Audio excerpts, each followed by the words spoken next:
Republik Indonesia tahun 1945 dan Undang-Undang Dasar Negara.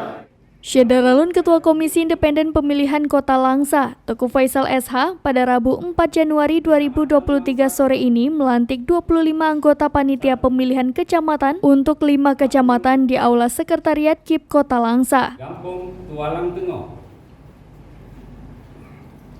2. Andi Auri.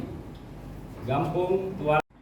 Pelantikan dan pengambilan sumpah anggota KK ini disaksikan 4 komisioner KIP lainnya, yaitu Syukri ST, Ridwan ST, Samsul Bahri, Marzuki, serta Sekretaris KIP Muhammad Dahlan Esos. T. Faisal ditandatangani. Selesai. Hadir juga Kepala Badan Kesbangpol Langsa Zul Hadisyah MSP, Ketua Panwaslu Kota Langsa Muhammad Khoiri MPML, para camat, serta undangan lainnya.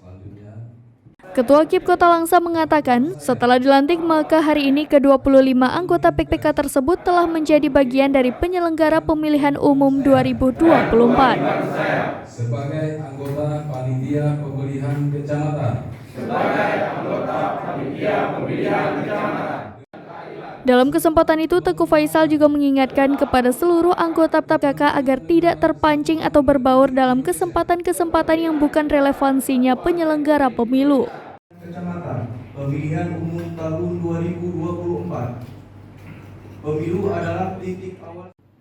Bahkan dalam beraktivitas sehari-hari PPK agar tidak berhubungan langsung dengan para pihak yang memiliki hubungan aplikasi politik, terutama para pengurus partai politik atau parpol, calon anggota legislatif maupun juga calon pemimpin daerah ke depan.